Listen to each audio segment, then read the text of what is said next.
J'aime ça, MVP, que genre tu changes le son de l'intro puis tu me le dises pas. C'est quoi cette affaire-là? Non, je pense que l'intro, il y a juste un petit bug dedans, puis on va Ok. s'ajouter. Mais c'est comme ça, je sais pas. La technologie. Mais c'était comme la fin de l'intro, si tu as remarqué. Tu sais. Ouais, c'est comme weird. C'était l'intro la plus courte au monde. Hey, MVP, on a du monde à remercier avant de commencer l'épisode aujourd'hui. Yes, Et sir. la première personne à remercier, oui, check ça, la technologie, c'est Sébastien Léger, Plâtrier Inc. Puis il m'avait fait un petit texte là, que je vais pouvoir lire avec grande joie. Sébastien Léger, Plâtrier Inc., compagnie spécialisée en tirage de joints et revêtements acryliques. Crépi, ça, je sais même pas c'est quoi ces deux dernières affaires. Que ce soit pour des réparations mineures ou pour des travaux de plus grosse envergure, on est là. Hey, gros merci. Tabarnak, c'est quoi ton problème? Un gros merci à Sébastien Léger. Est-ce que je l'aime, ce dude-là? Man, il est super sympathique. Puis, c'est ça, lui, il veut vraiment aider le podcast. Donc, un gros merci à Sébastien Léger. Allez le voir si vous avez besoin de des affaires comme des revêtements acryliques crépis.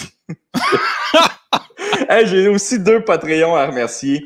Un nouveau pickpocket en Nicolas Saint-Cyr et un nouveau stéroïde dealer en Donovan Gagnon. Un gros merci au nouveau Patreon. Puis là, aujourd'hui, là, j'ai fait ça rapidement là, parce qu'il y a notre invité à temps. Aujourd'hui, on reçoit un journaliste de sport de combat, mais aussi juste de sport. Ouais, on va dire juste de sport. Benoît Baudouin, Yes. qui est le... Salut, Benoît. Messieurs, bonjour. Et, bonjour. Là, je vais te dire pourquoi je riais. Il va vraiment falloir te coacher sur les lectures de texte. Ben quoi, tu l'aimais pas? Attends, c'est quoi? C'est genre, c'est là, veux-tu que je t'explique c'est quoi de l'acrylique puis du crépi? Ça, c'est first. Ouais, vas-y donc. De l'acrylique, c'est du revêtement extérieur. J'ai ça dans mon condo chez nous. Puis ça fait souvent de l'infiltration d'eau. Fait que là, il faut que tu patches ça. Okay. Puis c'est une espèce de... C'est pas du plastique, là, mais en tout cas, c'est un peu cheap. Je pense qu'ils utilisent même plus ça. Arrête de trash talker mon commanditaire. non, mais dans le sens, je veux dire, dans le sens qu'il y a plein de constructions, surtout à Montréal, qui ont ça. Puis ça cause beaucoup de problèmes. Fait que lui, il a bien fait de se lancer là-dedans parce qu'il faut, aussitôt qu'il y a une fuite, il faut que tu patches ça parce que s'il y a de l'infiltration là-dedans, oublie ça, t'es fait. Ton condo, il faut que tu changes ça, puis ça coûte 50 000 $. Fait que Sébastien Léger a fait très bien de réparer de l'acrylique et du crépi. Ben, la raison pourquoi je riais, Oli, là, c'est parce que toi, tu le vois pas. Mais moi, en régie, je voyais Ben qui riait de toi pendant que ta lecture. C'est pour ça que moi, j'étais comme crampé. Tu sais, mais ouais. C'est quoi ça, là? C'est genre juste... C'est juste blessant, là, premièrement. Là. Deuxièmement, là, je me dis en passant, là, si je faisais pas de MMA, là, je serais genre l'homme le moins masculin en ville. Là. Tu sais, je suis vraiment pas manuel, je suis genre pas... Qu'est-ce que c'est? Je fais juste me battre en réalité, c'est la seule chose que je sais faire. Fait que, ouais. Je vais peut-être essayer de poser un cadre bientôt là, à mon nouvel appartement. Parce que je déménage, yes! Essaye de tirer des joints. Si ça marche pas, t'appelleras le plâtrier. Ça aussi, c'est pas évident de tirer des joints. So, voilà. OK. Hey, comment ça va? C'est mal de tirer des joints. Ouais, c'est ça. Ça va bien, ça va bien. Vous autres, messieurs? Ça va. Moi, ça va super bien. Écoute, je suis content que tu sois là. Puis aussi, Oli, ça fait un petit bout qu'on ne s'est pas parlé parce que tu es vraiment occupé ces temps-ci. Fait que voilà, avec le déménagement. Mais non, content d'être là. Content qu'on va parler de MMA, mais par la bande aussi d'autres choses qui est entre autres ta carrière. Yes, comment ça te traite un petit peu le COVID présentement? Toi, je sais que tu es un des journalistes qui travaille, mais en tout cas, je te vois travailler. Là. Je sais pas si c'est vrai. Là. Ouais, non, ça a été pas évident. De mon côté, personnellement, je peux dire que ça a été quand même intéressant dans le sens où on a travaillé de la maison, un peu comme tu fais pour ton podcast, Ali. Nous autres aussi, on a commencé à faire ça avec de la maison, avec nos téléphones, nos ordinateurs, tout ça, faire de la télé à distance. Fait que ça a demandé un gros ajustement. Tu sais, je sais pas, là, 100 personnes dans la bâtisse pour faire différentes émissions, sont toutes dans des régies, ils ont toute la machinerie qu'il faut à la station. Puis là, tout d'un coup, comme ça, tout le monde à la maison, puis on essaie de continuer comme si de rien n'était. On s'entend que ça a été assez intense dans les premières semaines. On est quand même bien tiré. Puis comme tu as dit, moi, j'ai continué à travailler. Dans le fond, ma job de jour, là, pour vrai, c'est... j'anime le podcast avec Pat Côté, là, comme tu sais. Ça a été un petit peu mis sur la glace, malheureusement, parce que bon... OK, t'en fais plus, là, de... non, en fait, présentement, on n'en fait pas. On veut revenir. Là, je mets de la pression. Là. Je mets de la pression pour revenir parce que l'UFC puis le MMA, c'est le premier sport qui est revenu, mais le podcast n'est pas revenu encore, malheureusement. Fait que je mets de la pression. On m'avait dit au mois de juillet. Là, à fin juillet, c'est pas revenu encore. Là, je pars en vacances. Fait que d'après moi, ça va aller plus cet automne. J'ose espérer que ça va revenir. Parce que veut pas, on a quand même beaucoup de sujets qu'on pourrait traiter avec Pat dans nos podcasts. Mais ce qu'on a fait, nous, là, ce que je disais, c'est ma vraie job de jour, c'est animateur de bulletin de nouvelles, lecteur du bulletin Sport 30, donc bulletin de nouvelles à RDS. Ça a été mis sur pause pendant, j'ai le goût de dire 3 mois. Là, je viens de recommencer, ça fait peut-être 1 mois. Mais entre-temps, tu retournes-tu en studio présentement? Oui, avec, là, on est retourné en studio. On a le droit d'avoir comme 25% d'effectifs. Je vais dire n'importe quoi, la bâtisse peut contenir 100 personnes. Ben, le maximum que tu peux avoir en même temps, c'est 25. Fait que là, le personnel essentiel, entre guillemets, en studio, qui doit être là à cause des équipements, tout ça, les techniciens et tout. Moi, sur le plateau, je suis là, mais j'ai jamais d'invité en studio. Si je fais des interventions avec d'autres journalistes ou avec des invités, ben, c'est tout à distance, eux sont encore de chez eux. Donc, par exemple, les journalistes qui suivent le Canadien présentement, ben, sont à la maison. Fait que ça, c'est un peu spécial, mais au moins, moi, je suis revenu en studio. On a une équipe aussi de rédacteurs, des producteurs, des réalisateurs qui sont là aussi. Fait que on a bien du fun. Le sport reprend en plus. Le hockey est recommencé, le baseball est recommencé. Le soccer était là, ceux qui aiment le soccer, le MMA, la boxe, tout ça. Ça a commencé, mais pas au Québec. Ouais, c'est ça. Ouais, ça, c'est un méchant dossier, ça aussi. On pourra en parler si tu veux. Là. Ma petite sœur, qui est une boxeuse, elle commence à trouver ça rough un peu. Ouais, mais c'est quoi que tu en penses de ça? C'est la décision qu'ils ont pris? Ben, moi, je trouve que c'est même pas une décision. Tu sais, je veux dire, je comprends qu'ils ont beaucoup de choses, ils ont beaucoup de dossiers à traiter. Là, je veux dire, c'est une pandémie mondiale. On s'entend que, je veux dire, tu peux pas commencer. Tu peux pas traiter chaque dossier de façon équitable, là, dans un sens.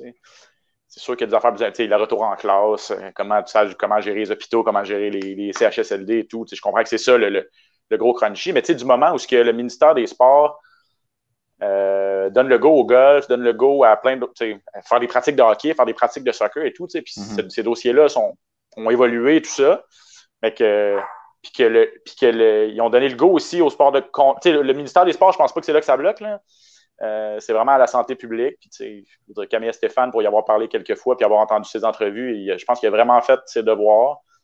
Mais c'est un non catégorique. Fait que j'ai pas l'impression qu'ils veulent que ça revienne. J'ai pas l'impression que... Je pense que pour eux, ça doit être une idée préconçue ou juste de se dire, ben, regardez, c'est deux personnes qui se battent, c'est sûr que c'est pas kosher, c'est sûr que c'est pas...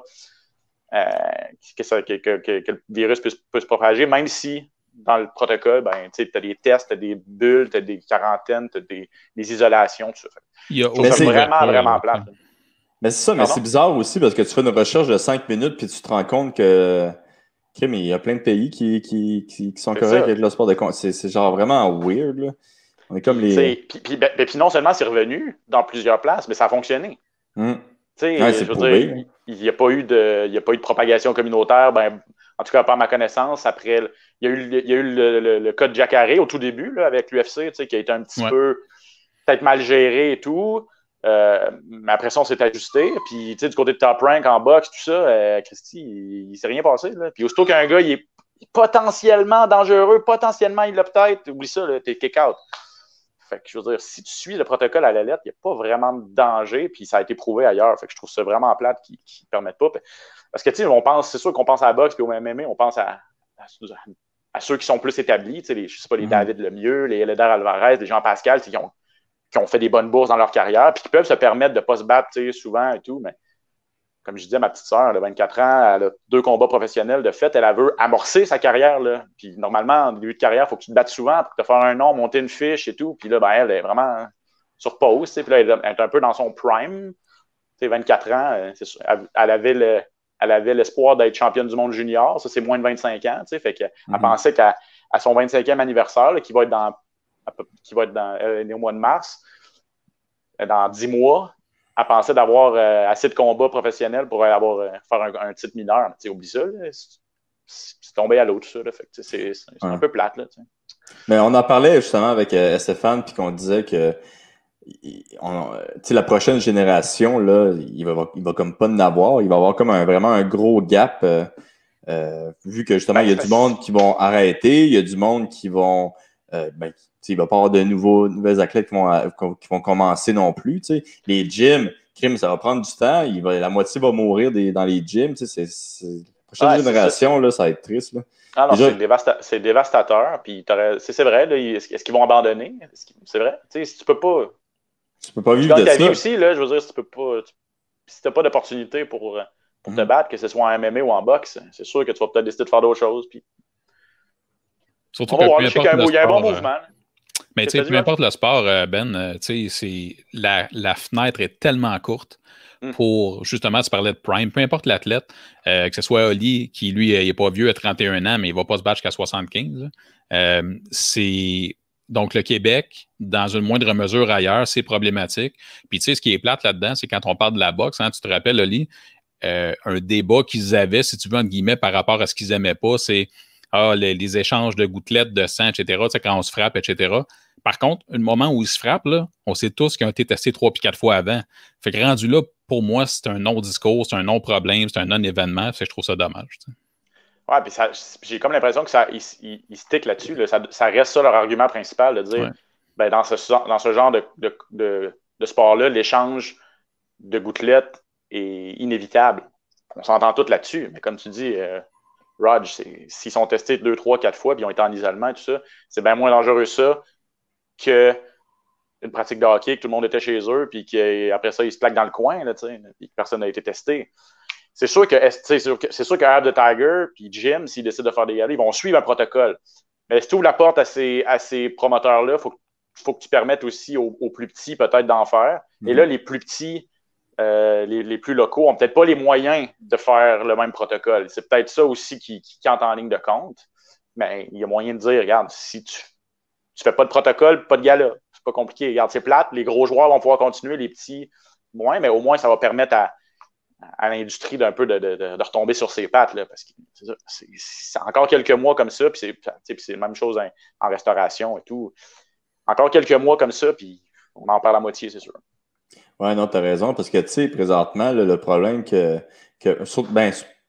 les boxeurs et les gars de MMA aussi, là, mais tu sais, à moins que tu sois un gros nom, tu vas pas te battre. Là. Les gros noms, OK, peut-être qu'ils vont se battre aux États-Unis, mais tu sais, ils n'ont pas de place là, pour des personnes peut-être qui ont un petit peu moins de combats, qui commencent leur carrière là, dans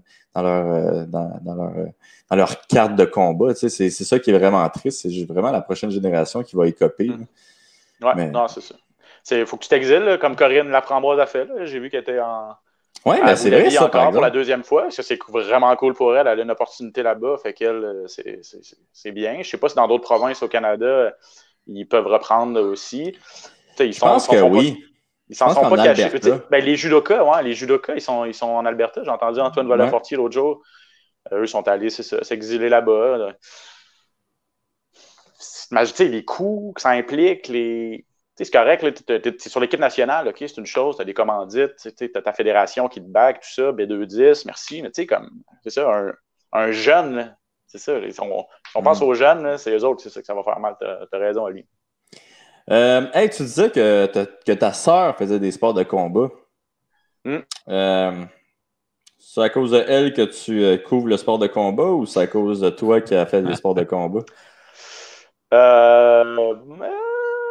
Non, c'est ni un ni l'autre, en fait. Je pense plus qu'un concours de circonstances ou je ne sais pas jusqu'à dire passion, là, mais un intérêt commun pour ça.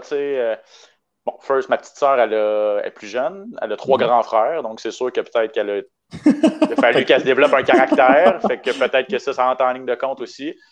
Chez nous, on a toujours aimé ça. Moi, je me rappelle, je regardais la boxe avec mon père quand j'étais petit et tout. Donc, c'est sûr que c'est pas vraiment loin de nous. Moi, j'ai jamais eu... Je regardais ça vraiment, en tant que fan. Là, j'ai jamais eu l'intention d'en faire, tout ça. Là. Moi, je suis doux comme un agneau aussi. Puis, de toute façon, je serais sûrement médiocre. Fait que, du step de aimer ça puis regarder ça à en faire, elle a passé par-dessus. Fait que... non, c'est ça. C'est un intérêt. Puis, elle a le talent. Là, elle a le caractère, elle a le talent pour le faire. Elle a dit qu'elle aime ça péter des gueules. C'est pas compliqué. Fait que, ça prend un peu ça, je te dirais. Elle le fait pour les bonnes raisons, visiblement. Je respecte ça, moi, des bonnes raisons de même. C'est quoi le nom de ta sœur? Excuse-moi. Leila Baudouin. Laila Baudouin. Ouais. Elle est Eye of the Tiger Management. Elle a gagné les championnats canadiens amateurs. Puis elle est passée pro. Elle a été sur l'équipe nationale. En gagnant les championnats canadiens, elle a été sur l'équipe nationale. Mais c'était trop de politique pour elle. Je ne sais pas si tu es au courant un peu, mais tu l'as vécu avec le judo. Je ne sais pas si c'est aussi intense. Mais la boxe. La boxe a de l'air pire, je te dirais. Ça a pas. Ouais, je pense que oui. Là, ça a un peu mauvaise presse. Puis c'est un peu. Même si c'est elle qui avait gagné, c'était pas elle qui était la favorite pour se qualifier pour les grandes les compétitions d'envergure et tout. Fait qu'il fallait vraiment qu'elle dépasse une autre fille. En tout cas, fait que là, elle trouvait que c'était trop intense. Puis elle ne voulait pas déménager de Québec non plus. Il fallait qu'elle vienne s'entraîner à Montréal. Elle s'entraîne à l'INS. Ouais, à l'INS, c'est ça, c'est au stade. Ouais. Puis, mais elle ne voulait pas quitter Québec. Fait que là, bon, elle a eu l'opportunité de passer chez Pro. Fait que, elle a accepté. Mais là, malheureusement, le timing. Elle a eu le temps de faire 2 combats. Puis c'est stuff, par exemple, tu sais, toi, c'était son frère, là, d'écrire sur elle, puis d'être neutre. Tu sais, j'ai jamais eu à décrire ses combats. On m'a déjà posé la question, est-ce que tu le ferais? Puis j'ai dû réfléchir. Premièrement, je ne sais pas si on me laisserait décrire ses combats. Mettons qu'RDS tombait, puis on avait les droits de diffusion de ses combats, tout ça. Fait que je ne sais pas si, pour conflit d'intérêts, il préférait que je le fasse pas. D'un autre côté, je veux dire, c'est pas la fin du monde. Puis, c'est sûr que j'aurais de la misère à rester impartial. Mais une chose est sûre, je serais impliqué dans le combat. Puis ça, quand tu décris, ça peut être bon aussi. Là, ça peut donner plus d'émotion au combat. Fait que je pense que pour les téléspectateurs, ça a du bon aussi. Puis à date, elle a vraiment eu des bonnes performances, amateur ou pro. Fait que, elle ne s'est jamais fait faire mal. Elle a toujours bien réussi. Donc, j'ai jamais été comme inquiet. Là, elle n'a jamais passé proche de sortir en civière et tout. Là. Fait que c'est sûr que si elle continue sa carrière puis que elle pogne des adversaires un peu plus coriaces puis que là, c'est difficile, peut-être que là, je vais être plus nerveux, mais à date, ça s'est toujours bien passé. Donc, je pense que ouais, je serais capable. Mais là, dans le côté familial, tu as ta sœur, tu es impliqué émotivement, évidemment, là-dedans. Avec Pat Côté, on est dans le monde du MMA. Si, admettons, as-tu une préférence marquée? Si, admettons, je te disais, tout le restant de ta vie, c'est soit la boxe, soit le MMA, est-ce que ce serait difficile pour toi de choisir? Ouais, ce serait difficile. J'aime les deux. Mais je pense que je prendrais MMA, honnêtement, parce que je trouve que c'est plus complet. Je trouve que... je sais pas, j'aime tellement ça travailler avec Pat aussi, tu sais. Puis, je trouve que l'UFC, c'est plus sérieux. Honnêtement, l'UFC, c'est plus sérieux. C'est plus professionnel que bien des promotions de boxe. Là, au Québec, c'est bien parfait. J'ai couvert beaucoup de gars-là avec Jim, Eye of the Tiger, Interbox dans le temps. C'est bien, mais j'ai l'impression que UFC, c'est gros. Puis, leur promotion est tellement hot. Puis, ils ont des... Ils ont un monopole ou presque. Fait qu'ils réussissent à faire des match-ups, des duels, souvent, là, des duels qu'il faut qu'ils soient faits. Là, alors qu'en boxe, Christy, il y a tellement de politique, les 4 associations, les différents promoteurs, lui, il ne peut pas s'entendre avec tel réseau de télé, tout ça. C'est frustrant. Là, c'est frustrant. Tu aurais le goût de voir tel gars contre tel gars. Maintenant, si tu sais que ça n'arrivera jamais à cause qu'ils ne seront jamais capables de s'entendre, alors qu'en UFC, Christy, semaine après semaine, tu regardes les 4, tu es comme, OK, ce match-up-là, c'est incroyable. Ah, puis là, le méga combat qu'on voulait voir depuis longtemps, ils ont réussi à le faire. C'est déjà cédulé, les contrats sont signés et tout, puis tu sais que ça va arriver à moins d'une hécatombe ou d'une pandémie, mettons, là, tu sais. Ferguson puis Habib. Hey, c'est à cause d'eux autres qu'il y a une pandémie, by the way, là. C'est la malédiction de leur combat, là. C'est sûr que c'est ça. Fait que je pense que je prendrais MMA, c'est plus complet, puis je découvre la boxe, des beaux boxeurs rapides, tout ça, c'est tellement incroyable. Puis il n'y aura jamais un boxeur. Puis ce que je trouve plate un peu du MMA dernièrement, là, je trouve que les gars veulent juste boxer, puis ça donne des moins bons shows. Oui, ça va donner des gros KO, tout ça, mais ça donne des moins bons shows parce que, ils ont moins de technique, ils ont pas de... des boxeurs, tu fais des galas de boxe, tu regardes des boxeurs, Ryan, la jeune génération de boxeurs, là, Ryan Garcia, Shakur Stevenson, même Lomachenko, tout ça, c'est de toute beauté, là, mais le fait que le MMA, c'est plus complet, tu as différentes disciplines et tout, puis ça, comme je te dis, tu as des match-ups vraiment intéressant toujours à te mettre sous la dent. Si j'avais le choix pour le restant de ma vie, ouais, ce serait ça. Mais je préférais continuer à faire les deux quand même. Ouais, mais puis en plus, je pense que c'est ça l'affaire avec la boxe. Là, ils se sont tirés un petit peu dans le pied avec le temps à pas faire les match-ups que tout le monde voulait voir. Là. Puis je pense que c'est une des raisons pourquoi le UFC a tellement pris de part de marché. Je pense que c'est une grosse erreur. Mais je pense, pour de vrai, la boxe a l'air d'avoir compris présentement. Là. On dirait qu'ils essaient vraiment de faire des combats plus intéressants. Beaucoup dans les heavyweights aussi. Là. Ouais. Fait mais là, que, heavyweight, c'est parce que là, dans le fond, ce que ça prend, c'est que ça prend deux promoteurs qui vont réussir à s'entendre, puis d'un réseau de télé qui veut le diffuser. C'est juste que là, parce que l'affaire des réseaux de télé, c'est un peu moins pire parce que le HBO a arrêté de faire. Dans le temps, c'était HBO Showtime. Ouais. Fait que si t'étais avec un, tu n'allais pas sur l'autre. Déjà en partant, tu avais deux camps, puis c'était fini. Là, tu n'as plus vraiment ça. Là, tu as DAZN qui ont signé tous les Canelo Alvarez, Gennady Golovkin de ce monde.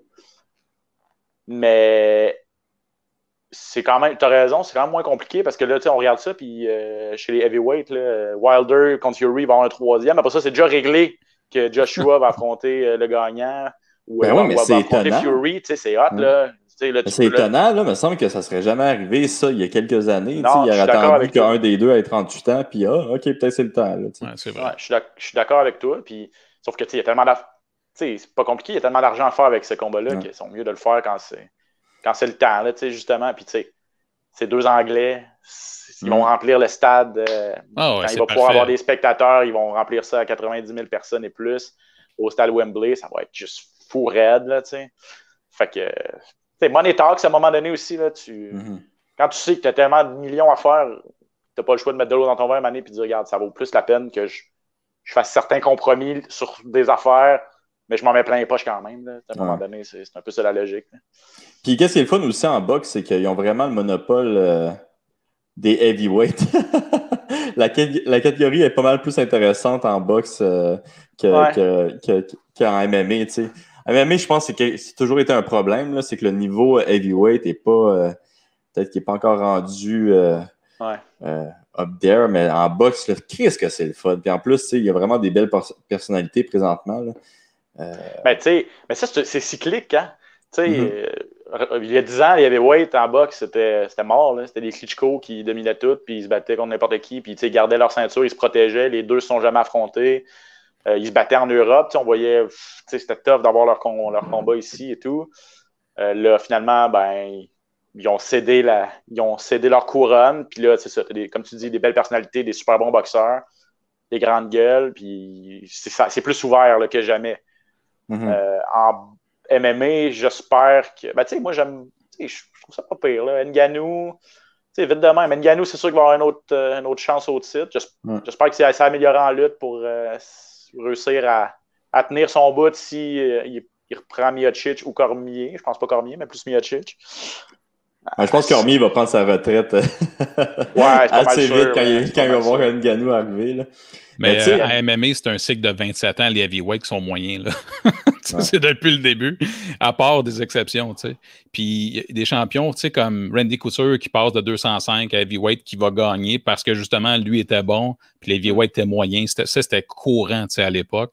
Ouais. Je pense qu'aujourd'hui, évidemment, la crème de la crème en ce moment est très bonne. D'ailleurs, Miocic, c'est le seul qui a défendu autant de fois le titre.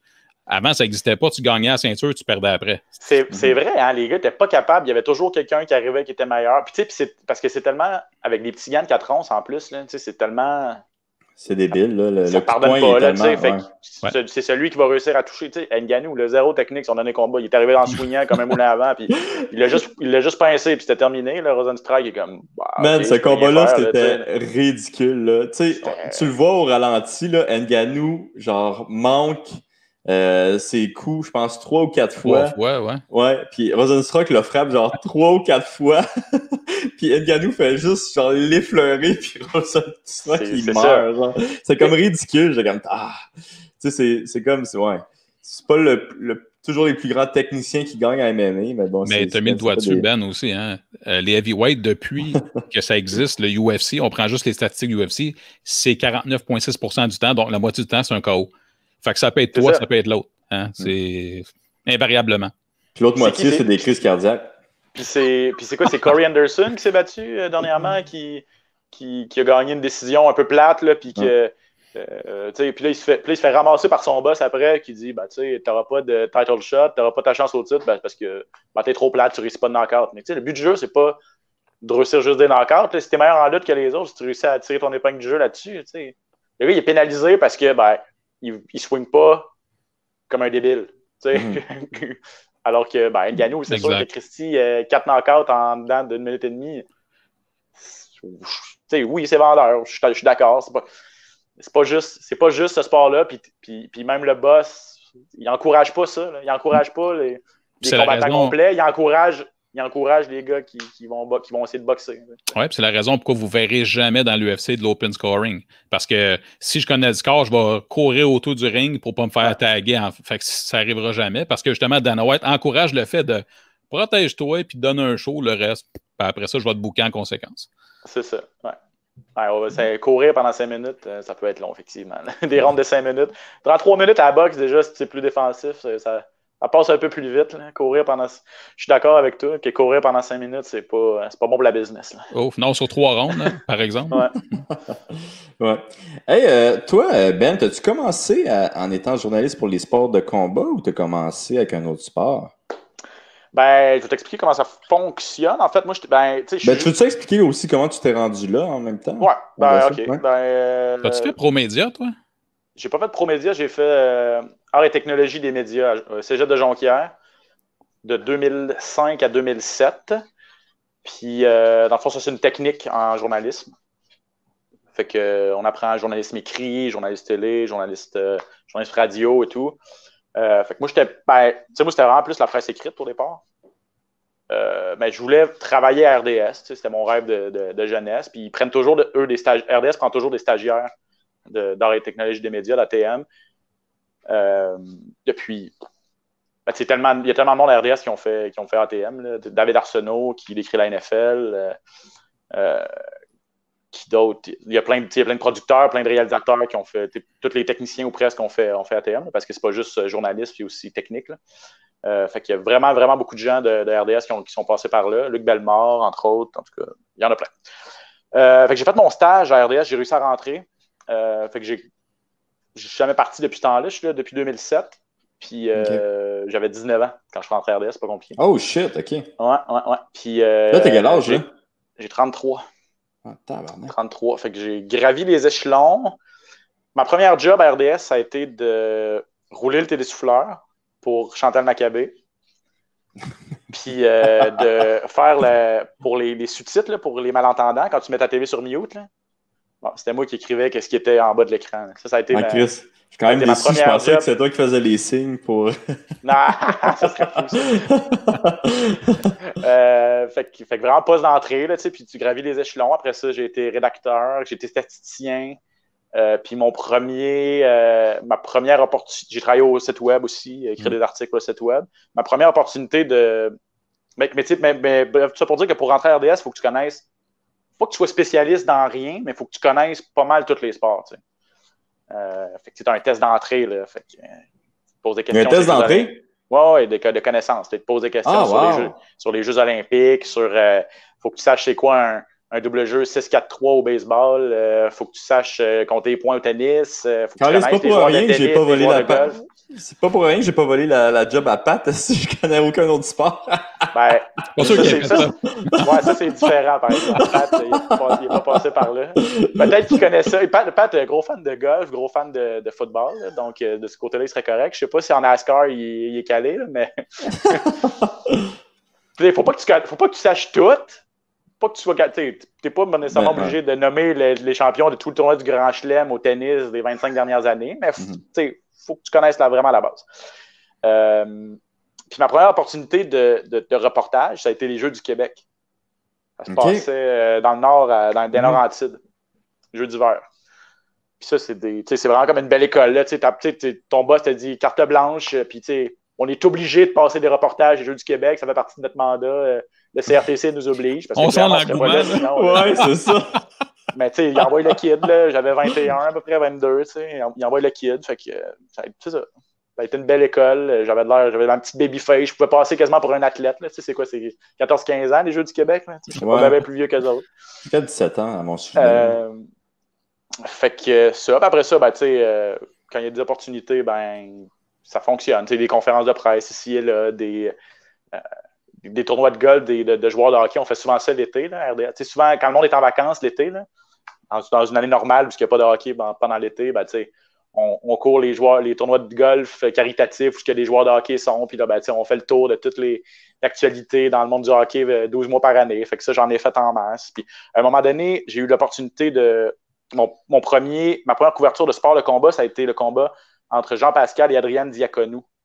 Le deuxième. Ça, si je ne me trompe pas, c'était en 2010. Fait qu'assez rapidement, quand même, dans ma carrière, le journaliste attitré à boxe, qui s'appelle Jean-Luc Legendre, qui a aussi fait ATM par ailleurs, ben, lui ne pouvait pas cette journée-là. Il y avait quelque chose cette fin de semaine-là en vacances ou quoi. Fait que ils m'ont demandé, t'aimes-tu ça la boxe? Puis, comme je t'ai dit, j'écoutais ça avec mon père quand j'étais petit. Mais tu sais, j'étais pas calé, là, tu sais. Puis à ce moment-là, est-ce que ta sœur en faisait de la boxe? Non. À ce moment-là, Leïla, elle devait avoir 16 ans. Fait que non, on n'en faisait pas. Logique, ça commence. Voyons, un MVP. Non, mais il avait 24, moins 10 ans, c'est 14. Ça commence à être. Ah, c'est correct, ça. Puis, le chien. Entendez-vous le chien? Ouais, c'est pas grave. Non. Pas grave, il est discret. Je vais vous le montrer si vous voulez. Là. Ah ouais, tu le montreras aussi. Fait que ça a été ma première couverture. Moi, je suis quand même déçu, je vais le voir, le chien, là. Ah, je vais aller vous le chercher tantôt. Ok, c'est bon. Donc, ce gars-là, Jean-Pascal Adrien Diaconou, au Centre Bell, vraiment cool. Puis là, à ce moment-là, j'ai comme été un peu à partir de là, j'ai été le backup un peu sur la boxe. Puis à un moment donné, est venu, RDS s'est comme réveillé puis il a dit ouais, ben il y a un gars qui s'appelle Georges Saint-Pierre, il faudrait peut-être le couvrir. Il est quand même champion du monde dans un sport qu'on connaît pas vraiment, là, les arts martiaux mixtes. Il n'avait jamais parlé de ça à RDS. Il y avait eu des galas, il y avait eu ces galas au Centre Bell là, contre Matt Serra et tout. Puis mais RDS n'avait pas été. Je pense que le site web avait été, mais tu sais, comme. Hey, as-tu une idée de la première année que vous avez commencé justement à couvrir l'UFC ou au moins Georges Saint-Pierre? Ben, dans quel temps, là? Ben, tu sais, c'est ça. Au début de sa carrière, sur le site web, il y allait. Je sais qu'il y a des writers, des journalistes du site web qui avaient été au Centre Bell pour ses premiers galas, mais on ne voyageait pas quand il se battait à Atlantic City ou à Las Vegas. On suivait ça à distance. Fait que, on écrivait des textes sur lui, mais tu sais. Les topos à la télé, par exemple. Ouais. À la télé, là, le premier, à ma connaissance, c'est moi qui l'ai fait, je pense. Puis moi, j'ai commencé à le courir en 2012, quand il est revenu de sa grosse blessure. Puis il s'est battu contre Carlos Condit au Centre Bell. Mais tu sais, en même temps, je pense. Ça fait longtemps qu'il était champion, là. Ouais, mais je pense dans ce temps-là, c'était TVA Sport qui avait les droits, non? Il y a ça aussi, mais tu sais, même, OK, on présentait pas les combats, mais rien qui empêche qu'il y ait un gars de Montréal qui est champion du monde, puis un des plus grands athlètes de son sport. Tu sais, je pense qu'il y avait eu des topos sur lui avant, mais tu sais, c'était sporadique, là, tu sais, on le couvrait pas comme on couvre les boxeurs. On couvrait pas comme on couvre le hockey du Canadien. Là, c'était vraiment comme secondaire. Puis c'est ça. Fait qu'à un moment donné, ben, est venu le moment où ils ont dit ça nous prendrait un journaliste qui couvre les arts martiaux mixtes, pas à temps plein, mais quand il y en a, au moins, ben, quelqu'un qui va développer un peu on appelle ça un beat, là, cette spécialité-là. Puis ils ont demandé à Jean-Luc qui couvrait la boxe, puis lui, il n'avait aucun intérêt pour ça, puis il savait que moi, j'aimais ça, puis qu'il a dit, il a été vraiment cool, il a dit au boss, moi, ça ne m'intéresse pas, je préférais que Ben, ça l'intéresse, fait qu'il pourrait le faire. Fait que c'est un peu lui qui m'a comme permis de le faire. Fait que, à partir de ce moment-là, ben, tous les combats de Georges, on les a couverts. C'est ça, ces gars-là, au Centre Bell contre Carlos Condit, contre Nick Diaz, après ça, celui à Vegas contre Johnny Hendricks, puis celui à New York quand il est revenu. Fait que, j'en ai pas fait tant. J'ai fait ces 4 derniers, en fait, Georges, à la télé. Mais au moins, à partir de là, on avait développé une espèce d'intérêt pour ça. On se rendait compte que les gens aimaient ça. Les chiffres parlaient d'eux-mêmes. Là. Puis, entre-temps aussi, RDS a eu les droits de l'UFC. Ça, je pense, en 2015. Fait que là, c'est sûr qu'en ayant les droits, en étant partenaire avec l'UFC, on en donne un petit peu plus. T'sais. Fait que j'étais allé couvrir d'autres galas à Toronto, j'étais allé couvrir d'autres galas à Vegas, l'UFC 200, les gros galas de Conor McGregor, celui contre Habib. à Las Vegas l'année passée. Fait que, on les couvre pas tout sur place, mais on les présente tout à la TV, par exemple. Pat et Jean-Paul Chartrand sont là à la télé à toutes les semaines et tout. Puis évidemment, ben là, moi, je poussais pour faire des topos sur, hey, il y a un kid là, qui va être bon, Olivier Aubin-Mercier, futur champion, quand tu as commencé. C'est toi ça qui a écrit ça, futur GSP. Futur GSP. J'étais clairement pas le seul. Mais, fait que ça, j'ai poussé pour, ça. Pat Côté, ça faisait longtemps qu'il en faisait, puis il était un peu vraiment dans l'ombre de Georges, mais fait que on couvrait pas tant que ça ces gars-là, mais il est venu travailler chez nous en plus, fait que c'est ça. Puis là, Marc-André Barriot, Charles Jourdain. C'est plate qu'il n'y en ait pas plus parce que Georges aurait vraiment pu. Georges a vraiment ouvert la porte et tout pour ce sport-là au Québec. Moi, je pensais que ça allait vraiment exploser. Mais il y en a sûrement beaucoup qui le pratiquent, mais j'avoue que se rendre au plus haut niveau, ça demeure un exploit. C'est vraiment difficile. Fait que ça, je le comprends aussi. Mais moi, en tant que journaliste, mettons, j'aimerais ça qu'il y en ait vraiment plus parce que ça me permettrait d'aller couvrir des gars-là et de raconter des histoires intéressantes et tout. C'est un peu comme ça que j'en suis arrivé à.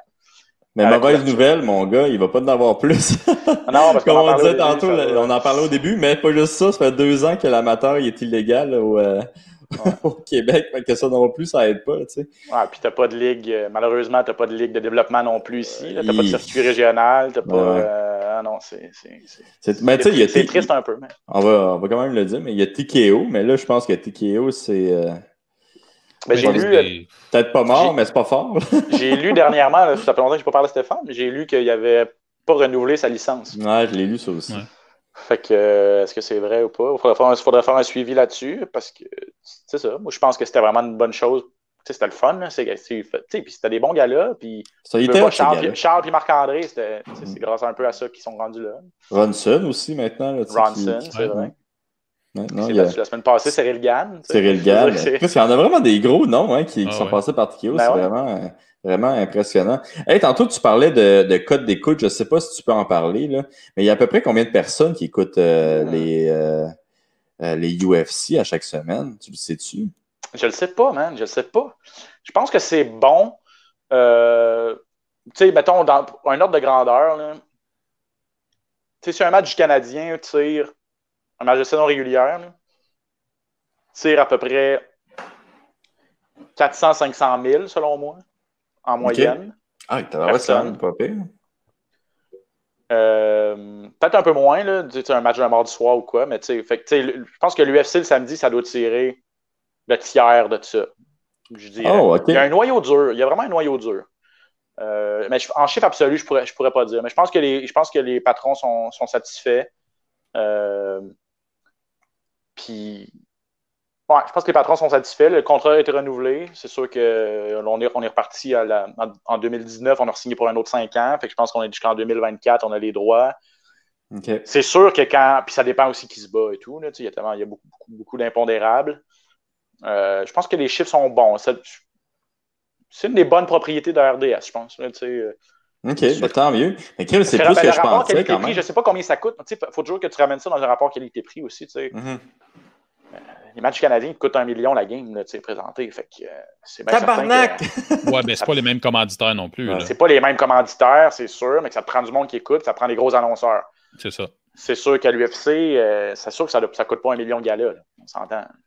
Puis le partenaire, il y a un partenaire. ESPN est un peu. A des parts un petit peu de TSN et RDS là, par la bande. Fait que tout ça, c'est comme un gros. Tout ça, c'est un peu entremêlé, là, tout ça, mais fait que on est capable d'avoir un bon deal avec l'UFC. On est des bons partenaires pour eux, surtout TSN. Surtout en anglais, là, TSN puis ESPN. RDS, c'est sûr qu'ils aimeraient ça nous voir plus souvent sur place. Ça, je l'ai entendu souvent. Mais en même temps, nous, il faut se rappeler que il faut qu'on paye qu'on paye une équipe technique en studio pour faire la traduction en français. Là, fait que l'argent qu'on mettrait pour envoyer Ben Baudouin sur place à tous les gars-là, on la met à place sur des caméramans puis du monde en régie pour faire un show. Alors que TSN, eux, ils ont juste à mettre la switch à ESPN, ils pèsent sur play, puis c'est réglé. Fait qu'eux, ils envoient souvent Aaron Bronstetter, qui est un excellent journaliste par ailleurs, sur place. Fait que j'ai souvent entendu ça. À RDS, on ne vous voit pas souvent on location. C'est plate un peu. Votre couverture est déficiente. On pourrait vraiment en faire plus sur le web, sur les médias sociaux. c'est un cheval de bataille que je vais essayer de reprendre quand on va revenir au bureau. Là, puis quand il va y avoir un semblant de retour à la normale. Là. As-tu déjà lancé des initiatives par rapport à ça dans le podcast? Ouais, j'ai essayé, mais c'est un gros bateau. Là. Puis, mettons, par exemple, les médias sociaux, RDS, oui, on commence à en faire un petit peu plus, tout ça, sur Instagram, sur TikTok, moi, je dis souvent, quand il y a des gars qui sont sur place, mettons, Charles se bat en Corée, comme il s'est battu la dernière fois, Charles Jourdain, ce serait cool si on pouvait avoir, qu'ils nous fassent des vidéos, puis tout ça, puis on pourrait nous feeder notre page, genre, je sais pas, un questionnaire rapide de comment ça se passe, tout ça, chez vous. Filme-toi en train d'aller faire l'épicerie, acheter des produits coréens pour ta coupe de poids, puis on va mettre ça sur nos réseaux sociaux, d'affaires de même, mais là, tu fais des meetings avec l'équipe des réseaux sociaux, puis ils ont d'autres dossiers à régler, puis tout ça. Fait que ça se fait vraiment pas de même. C'est une grosse équipe, fait que ça bouge pas vite, malheureusement. Mais je pense qu'il y a de l'ouverture, là, clairement. Il faut en faire plus. C'est là, tu veux aller rejoindre les gens. T'sais. Puis tu sais, c'est difficile parce que ils sont sur les médias sociaux, mais ce qui est difficile là-dedans, c'est que, par exemple, l'exemple que tu viens de sortir, c'est un exemple qui coûte absolument rien. Et même là, c'est quand même difficile. Tu sais, je le conçois, là, je le comprends très bien. Là, ouais, c'est ça. Ouais, c'est ça, tu as tout à fait raison. C'est juste de l'huile de bras que ça prend là, pour filer ça. Mais tu sais, comme les autres, ils ont d'autres choses. Si Jourdain vient nous envoyer son vidéo, OK, il faut poster ça, il faut essayer de le spreader un peu partout pour que les gens le voient. Ah, mais là, j'ai d'autres choses à faire parce que telle affaire est arrivée, telle affaire est arrivée. Fait que, comme avec une équipe réduite, ça s'accumule quand même rapidement. Rapidement les tâches là, que tu as à faire à accomplir. Tout ça. Il y a vraiment de l'ouverture, il faut juste travailler là-dessus, s'asseoir, puis voici le plan, voici ce qu'on fait. C'est tellement sporadique aussi que on en fait, on le fait juste pour les Québécois ou on le fait aussi à tous les gars-là. On essaie de faire un petit quelque chose à tous les gars-là, même si ce n'est pas des Québécois, il y a toujours quand même moyen peut-être de trouver une twist pour intéresser nos gens. Moi, je pense que ce serait plus ça aussi. Il faut créer une habitude. Tu es capable de le faire, toi. Il faut créer une habitude, peut-être, ouais, c'est ça. Effectivement, peut-être que ça passerait par moi. Là, juste, moi, je peux me filmer. Non, mais toi, tu es sur le beat. S'il y a une histoire intéressante, même si elle est cachée 6 pieds de deep, tu vas la trouver, là, right? Je vais essayer. Je vais tout donner. Mais c'est sûr que je pourrais peut-être en donner un petit peu plus. Mais ça revient aussi au fait que j'ai une vraie job de 40 heures semaine, qui est lecteur de nouvelles. Fait que, je veux dire, je fais le podcast en plus. Le podcast, moi, je trouve que c'est un peu ma façon aussi d'en faire plus sur les médias sociaux. Puis d'aller offrir un produit aux fans finis. Là, je pense pas qu'il y ait vraiment beaucoup de. Là non plus, j'ai pas les chiffres. Moi, je suis pas un gars de chiffres vraiment. Là. Je veux pas m'arrêter à ça parce que je demande jamais les codes d'écoute de mes bulletins de nouvelles. Mon boss me les dit des fois. Je demande pas vraiment les codes d'écoute de mes podcasts parce que je me dis, c'est pas pour ça que je le fais. Je le fais parce que j'aime ça, puis je le fais parce que je veux que notre monde reste accroché. Fait que. C'est à cause de toi qu'ils ont parti un podcast? Ouais, c'est mon initiative. Là. J'ai demandé à Pat. Il y en avait quelques-uns à RDS. Puis je suis allé voir mon boss. Puis il y avait des podcasts de hockey, il y avait un podcast de boxe. Mm-hmm. Déjà, quand on a commencé celui d'MMA.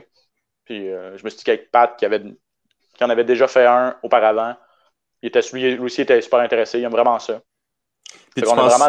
On a vraiment du fun, là, tout, fait que ouais. Tu penses que c'est plus difficile quand tu fais des podcasts sous un parapluie, disons comme RDS, parce que justement, tu peux pas, comme on disait juste avant, tu pouvais pas dire la merde que je dis, disons.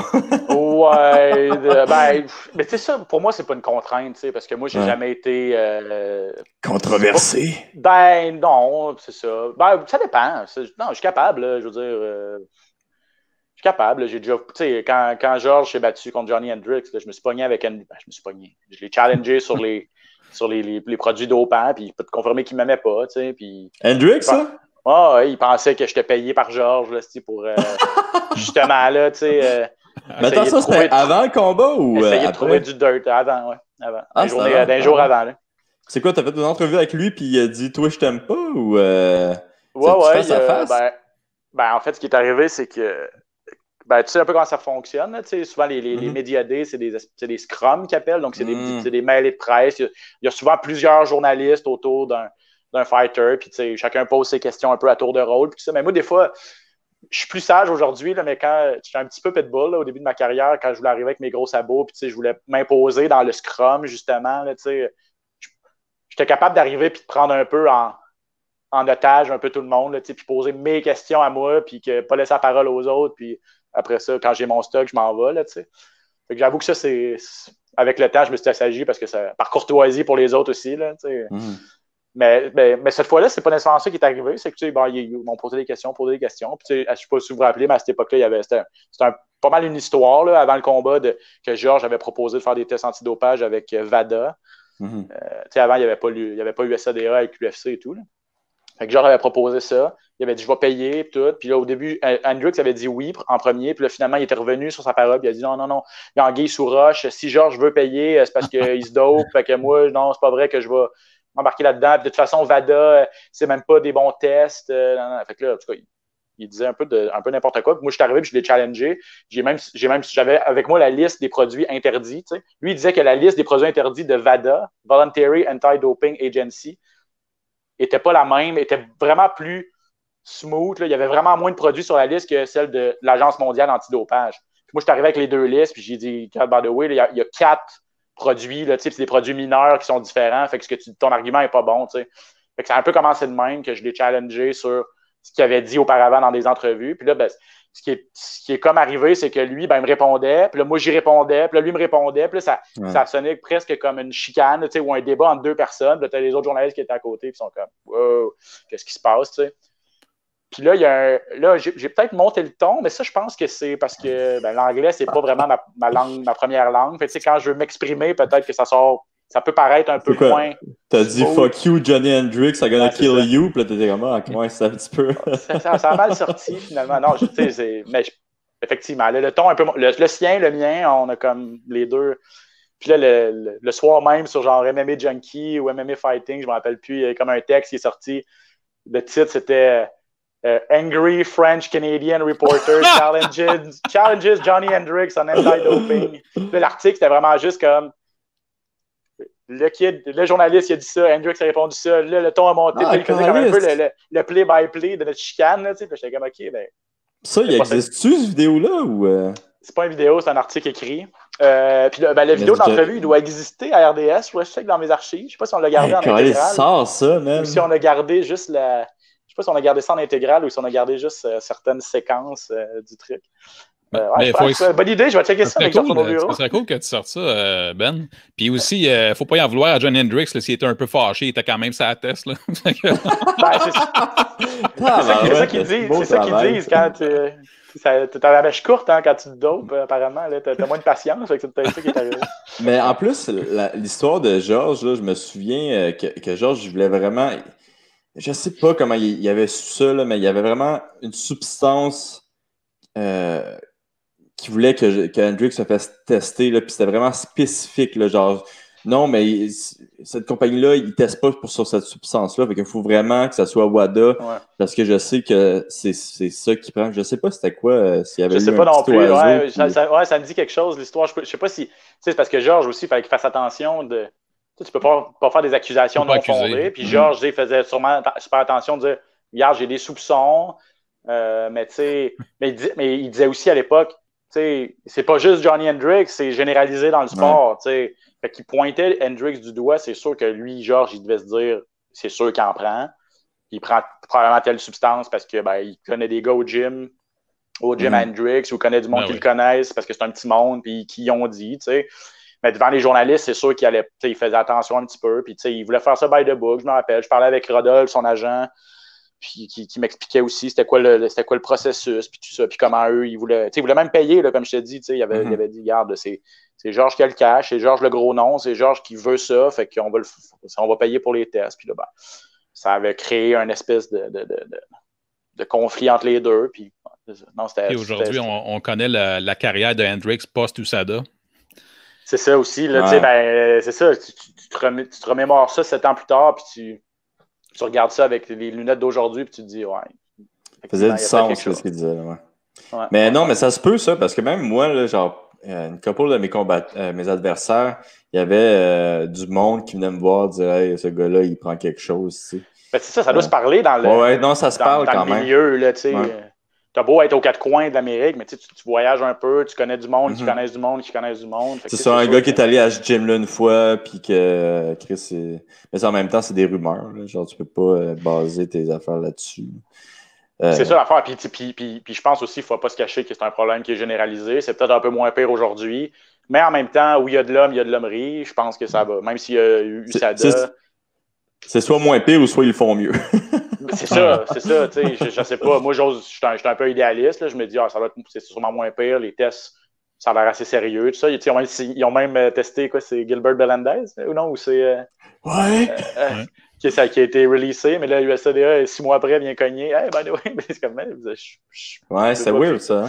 Ouais, fait que moi, je pense que c'est mieux que c'était, mais il y aura toujours des TJ de Vesha qui vont essayer de passer à travers les mailles du filet, puis avec du monde aussi qui viennent leur dire hey, moi, j'ai la technique pour pas que tu te fasses détecter. Je le sais, je l'ai fait avec tel gars. On essaie, t'sais. Mais ce qui fait rire un peu les gars, c'est qu'avec, on l'a vécu aux Olympiques, là, les Russes, on le sait que ça a été une grosse problématique. Ils ont été bons pendant longtemps sans se faire pogner. Puis, il y a un influx de Russes en MMA, là, tu sais. C'est vrai. Et puis là, ça commence à faire peur pour bien du monde, à se dire, ouais, sont-ils rendus si avancés que ça, qu'ils passent en dessous du radar, tu sais. Ouais, le petit dernier, la nouvelle salaire du Chimaev. mois. Ouais, Manac, lui, spectaculaire, là. Ouais, je sais pas si tu as vu l'article qui est sorti aujourd'hui qui disait que, genre, en 2018, il était allé en Irlande pour péter à gueule à Conor McGregor puis s'était fait arrêter quand il est arrivé là-bas. Non, j'ai pas vu ça. C'est sorti aujourd'hui. Ah ouais. Aïe. Mais okay. Ça se peut que ce soit un fake news. J'ai pas lu l'article. Ouais. Mais non, ouais, j'aimais bien comme la gimmick en arrière de ce gars-là. Il y a comme une petite voix un petit peu qui fait peur en même temps, tu sais. Ouais. Brother, I'm so good. I gonna smash them all. Moi, j'écoutais ça. J'écoutais apeurer un peu, là, tu sais. Même si je suis dans le UFC. Ouais, c'est ça. Mais non. Lui, il va donner de la misère à beaucoup de monde dans la catégorie. Ouais, déjà que je pense qu'il va avoir de la misère à se trouver des adversaires, là, parce que tu regardes ce qu'il a fait avec ses...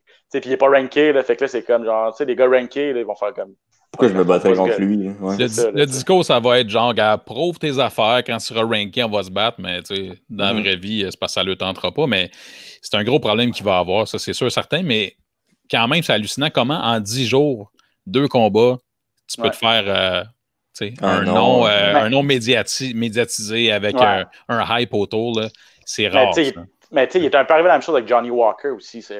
Puis à un moment donné, il rencontre son homme. Là, fait que, Johnny Walker, après ses 3 premiers KO rapides, des head kicks, c'était fourette. Puis là, finalement, pogne son Waterloo, puis se rend compte que tu te mets contre une meilleure opposition, qu'est-ce que ça donne? Ça expose ses faiblesses un petit peu. Fait que, assurément, parce que va arriver la même chose. Faut pas non plus. Le hype train, c'est un peu dangereux. Là, mais 2 en 10 jours, là, quand même. Là, ouais.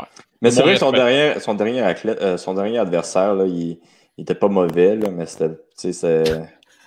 Tabarnak, si. En tout cas, moi, quand j'ai vu le face-off, là, puis qu'il a comme fait semblant comme l'amener au sol pendant le face-off, j'étais comme, yo, il vient de voler son arme, c'est fini, là, ce combat-là.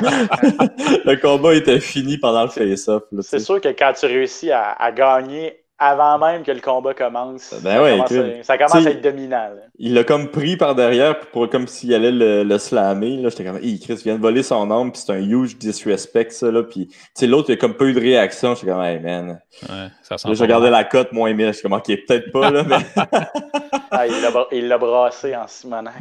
Mais tu sais, les gars, il y a aussi, si tu prends Sean O'Malley, là, les gens ne croyaient pas au hype au début, là, puis ils commencent tranquillement. Là. C'est pas le même personnage du tout, mais c'est un peu le même concept où c'est beau le kid, là, tu montes tranquillement, c'est cute, là, mais quand tu auras de l'opposition, mais là, il y a bien des gars que ça ne le tente pas de l'affronter. T'sais. Ouais, puis ce qui est cool aussi avec O'Malley, c'est qu'il était out 2 ans presque. Il est arrivé, puis là, finalement, ça a vraiment pris du temps avant qu'il revienne, puis tout, puis là, tout le monde se dit, OK, ben, il va-tu en avoir encore, il va être encore bon, il va-tu être, tu sais, fait que lui, il a réussi après 2 ans d'absence, de revenir au même niveau qu'il était, au niveau, comme tu dis, médiatique, puis au niveau, tu sais, ça, c'est quand même impressionnant aussi. Là. Fait que, Mais il est très bon, il a comme une bonne répartie, il parle bien, il est le fun à écouter, tu sais. Puis, tu sais, il me fait penser... C'est comme un mix entre Adesanya puis Conor McGregor, tu sais. Il est comme geek un peu comme Adesanya, puis genre... il parle comme Conor, tu sais. Il est nice, man. Il est nice. Il est très... Écoute, ça va être incroyable. Puis je sais que j'ai lu quelque chose, je pense que c'est hier ou aujourd'hui, où c'est pas nouveau, là, mais il fait de la merch, là, évidemment, pour lui. Là. Puis il a tout sorti sa merch, ses camisoles de basket, puis tout, c'est sorti dans l'espace d'une minute sur le site. Oh, wow, man. Incroyable. Ouais. C'est fou. C'est incroyable, ça. Les gilets Canadian Gangsters, ils ont été sold out en combien de temps, Ali? Écoute, ils sont encore dans l'usine. Là. Ils attendent tristement une victoire, là, je pense. Ça va venir. Faut pas désespérer. Ouais, c'est ça. Oh, fuck. Mais, toi, là, avant le COVID, avant, pas mal pendant, là, mais t'avais remplacé JP pour la première fois, si je me souviens bien. Ouais, c'est vrai. Lui, il était pogné, je pense, en Floride ou je sais pas quoi. Là, je m'en souviens plus vraiment de l'histoire. Ben, parle-nous de ça, man.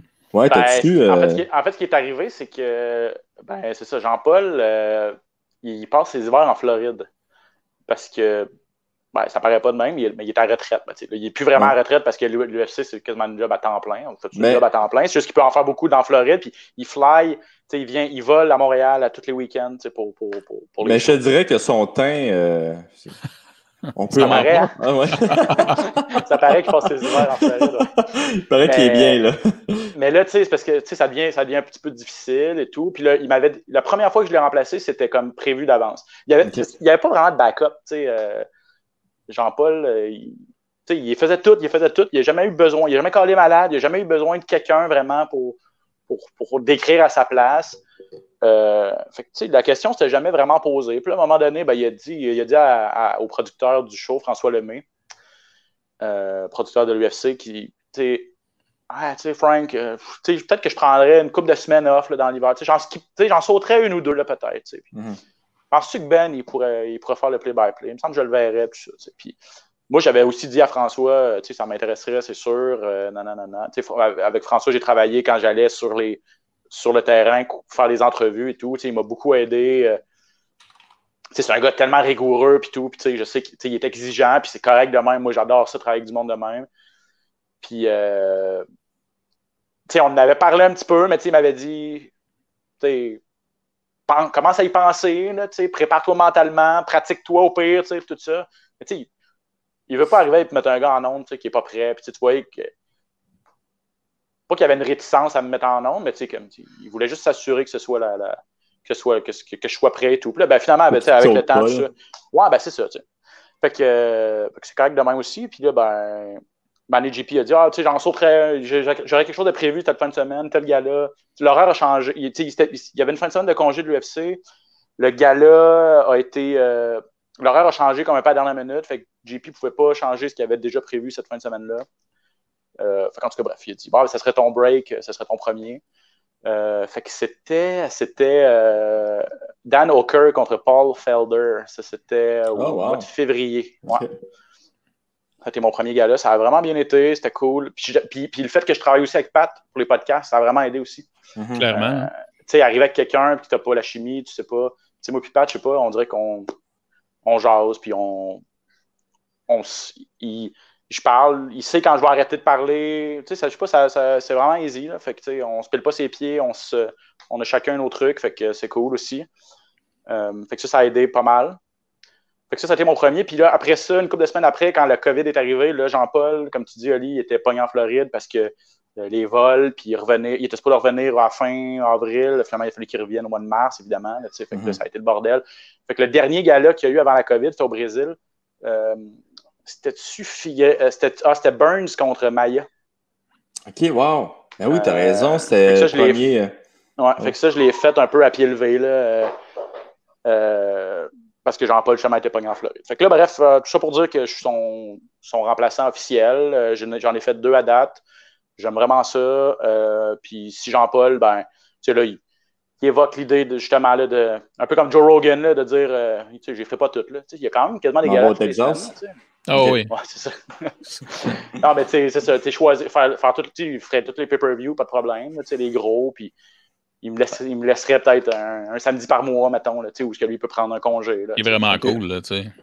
Ouais, puis tu sais, JP, il est vraiment, c'est ça, il est vraiment smart. Il a tellement de métiers, ce gars-là, tu sais, 40 ans de métier à décrire du sport, puis tout ça, puis il écrit tellement de gros galas de boxe, il a tout fait, là. Fait que, tu sais, avoir ce gars-là aussi qui me dit, hey, le kid, tu sais, ça va bien, puis t'es bon, puis tout ça. Fait que, tu sais, je trouve ça vraiment, vraiment cool, puis vraiment, vraiment gentil aussi, là. Fait que, non, l'équipe, c'est ça, c'est l'équipe de l'UFC, là, ils prennent ça au sérieux, là, Pat, JP, le noyau, là, c'est Pat, JP puis François Lemay. Okay. Julie, qui est pas mal toujours l'assistante qui travaille avec nous, ils connaissent le show par cœur, ils savent comment ça fonctionne, tout ça, puis ils veulent faire des bons shows, puis travailler avec une équipe de même, là, c'est vraiment comme, ils sont vraiment top. Là. Mais au final, là, pour ta première fois, Ben, est-ce qu'on t'a fait faire genre une espèce de rerun d'une carte que tu testes avec Pat, quelque chose dans le genre? Ouais, ce qui est arrivé, c'est que la semaine d'avant, qui était l'UFC, là, je suis mêlé d'un numéro, mais la semaine d'avant que moi j'ai fait mon premier gala, c'était John Jones contre Dominique Reyes. Okay. Ce gala-là. Fait que moi, j'étais allé avec eux en studio, regarder le show, tout ça, voir comment ils fonctionnaient, eux. C'est juste le pacing du show, puis ils se déplacent aussi là, du studio. Ils sont dans une position dans le studio, après ça, ils se déplacent. En tout cas, il y a un peu une gymnastique aussi physique, là.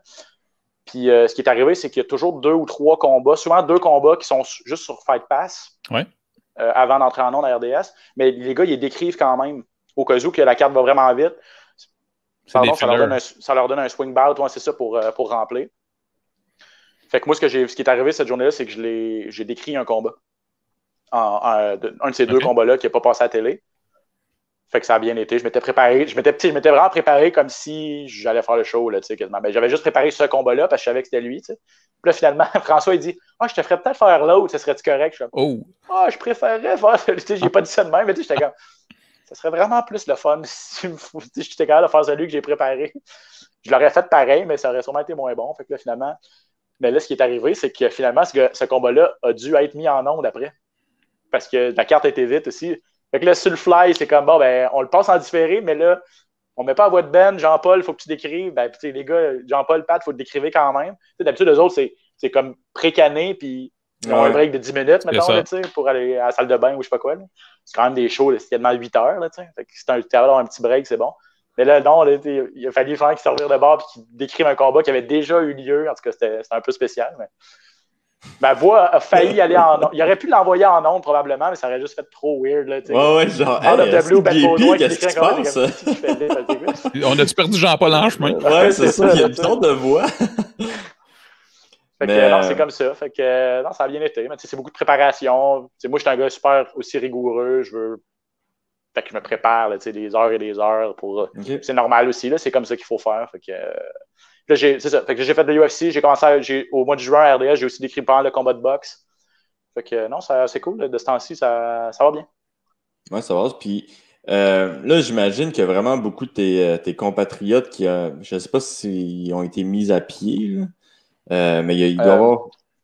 Ouais, vas-y, excuse-moi. Ben, en fait, non, on a été chanceux, nous autres, à RDS. Il y a eu quelques mises à pied. 5 ou 6. Là, OK, quand même, c'est pas beaucoup. Mais non, c'est pas beaucoup. Puis, le plan, c'est de les réengager éventuellement. Là. C'est sûr que si on se met à réengager du monde, ça va être les premiers sur la liste, là, tout ça. Puis là, on a appris une bonne nouvelle. On était sur un programme de réduction d'heures de travail et de salaire. Là, fait que, un peu comme dans n'importe quelle entreprise, il a fallu qu'on fasse un peu de sacrifice au cours des derniers mois. Mais on a pu continuer à travailler. On a créé d'autres projets. On a créé un projet sur Instagram, une capsule qui s'appelle S3. Dont on a travaillé là-dessus. C'était vraiment, vraiment cool. Mais c'était bon aussi. J'en écoutais un ou deux. Là, c'était bien. Ouais, c'est ça. On avait vraiment du fun à faire ça. Mais en travaillant moins. Là, fait que, mais là, aujourd'hui, on apprend là, qu'on revient à 100%. Là, avec tout le hockey qui revient, avec tout ça. On revient à 100%, fait que ça, c'est une bonne nouvelle aussi pour tout le monde. Puis, est-ce que les journalistes vont pouvoir se déplacer aux games de hockey ou c'est pas encore permis? Il y a des journalistes qui sont sur place à Toronto, mais ils peuvent assister au match dans l'aréna. Ils ne peuvent pas assister aux pratiques. Ils peuvent assister au match, mais comme d'un gradin, un banc là, un banc là, un banc là, tu sais. Sont-ils testés aussi ou non? Ouais, ils doivent être testés, c'est sûr. Puis, mais ils ne rentrent jamais en contact avec les joueurs. Il n'y a comme aucun contact. Mais nous, nos journalistes à RDS, ils sont à Montréal encore. Puis ils posent des questions via des conférences de presse, dans le fond, d'après-match, puis d'après-pratique, c'est via Zoom. Fait que ils posent des questions à distance comme ça, via Zoom. Fait que c'est ça. C'est une nouvelle façon de travailler. On espère que ça ne sera pas la nouvelle norme. L'accès au vestiaire pour des journalistes, ça demeure essentiel. Avoir une certaine proximité avec les joueurs, puis s'assurer que le message n'est pas trop contrôlé non plus. Là. Fait que, Puis il y a des joueurs qui sont sûrement super contents d'avoir un break de journalistes, puis pour ce qui s'en vient, comme les playoffs, par exemple. La NHL est contente d'avoir un break de journalistes. Les seuls journalistes qui ont accepté, en fait, officiellement, c'est les journalistes de leur site Internet. NHL.com. Mais ça, c'est pour contrôler le message. Ça a fait. J'ai regardé pas mal, là, vous direz là. Il y a des articles de mes collègues. Martin Leclerc, notamment sur Radio-Canada, a écrit là-dessus.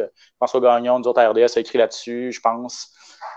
C'est pas ça reste du sport, mais ça demeure quand même l'accès non filtré à des histoires. Là, c'est ça, si le message est contrôlé, ça devient que.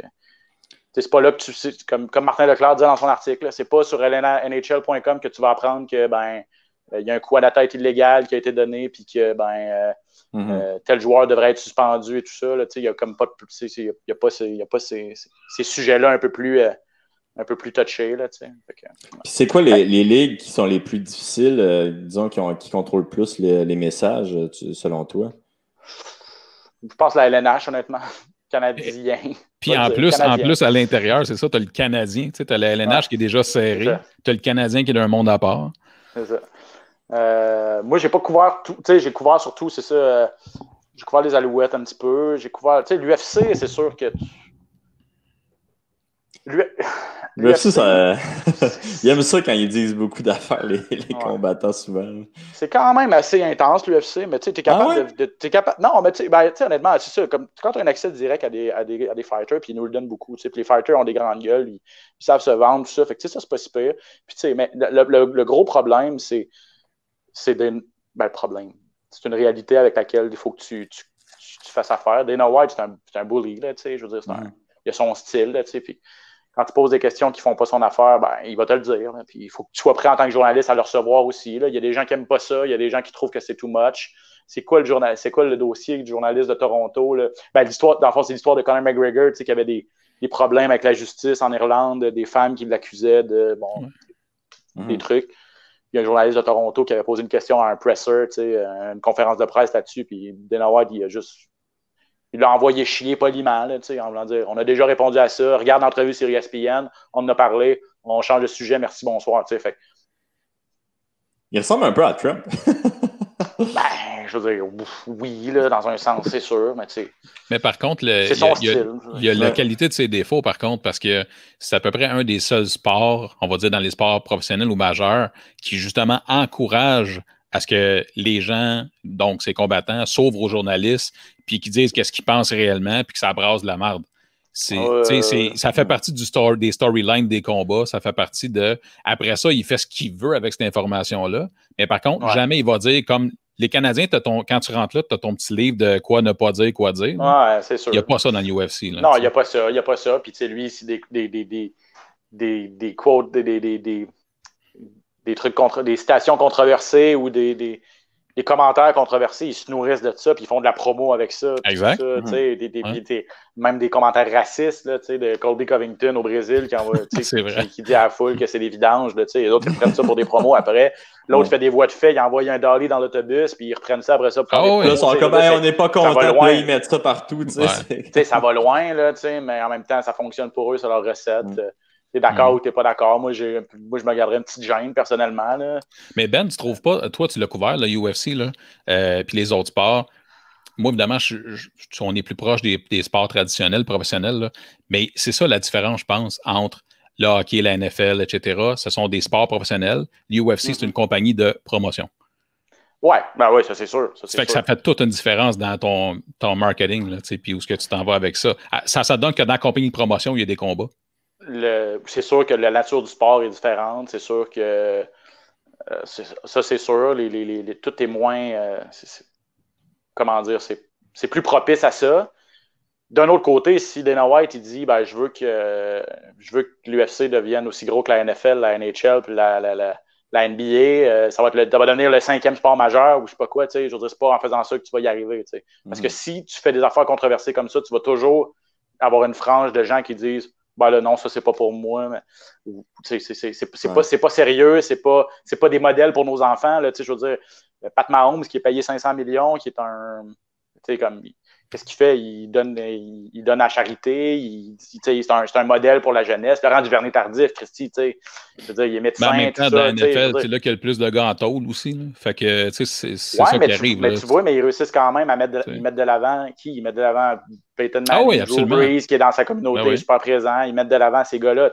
La promotion est faite autour du positif, alors que dans l'UFC, la promotion est faite autour du négatif ou du controversé. Genre Dan Hardy, là. Ouais. Mais c'est parce que la fois, si tu continues dans cette veine-là de promouvoir des affaires controversées, ben, c'est sûr que tu ne peux pas t'attendre à, après ça, recevoir le même genre de presse que les autres sports majeurs. Hey les gars, donnez-moi une seconde, je vais aller chercher le chien, puis je vous le ramène. OK? J'ai une question pour toi, Ali, pendant ce temps-là. Pas long jaser. Yes, sir. Ce qu'on parlait là, as-tu l'impression que, tu sais, ce que Benoît disait, si jamais le UFC un jour, puis je pense pas que ça va arriver, va devenir un petit peu plus clean dans son image, la façon de le faire. Moi, j'ai l'impression que le sport va quand même rester niché, puis que ça va pas, entre guillemets, pogner plus. J'ai-tu tort, selon toi, là-dessus? Je sais pas, c'est une bonne question. Nice. Ah, je vais voir, j'ai pas vu. Je l'ai pas vu! Il est vraiment beau. Il est vraiment, vraiment beau. Ah, yes! Ah! C'est Milos. Il a quel âge, Milos? Il y a 4 mois. C'est pour ça que c'est assez intense. Là. Il faut le gérer un petit peu. Là, il est vraiment nice. Un petit cadeau de COVID, ça? Ou... Un petit cadeau de COVID. Ouais, je pense qu'on a fait comme toute la ville de Montréal, puis on s'est acheté un chien durant le COVID. C'était le moment. Yes, il est vraiment cool, vraiment nice.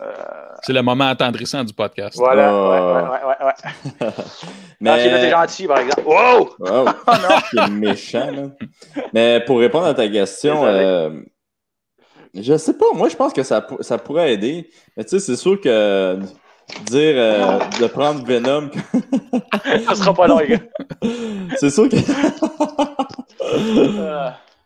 si. Ça, il n'y aurait pas ça à RDS.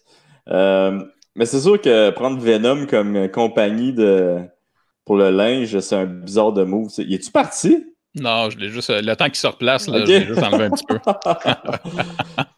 Mais ouais, non, tu sais, il y a quand même des décisions weird qui ont été prises. Là, Voyons! On va lui donner un break.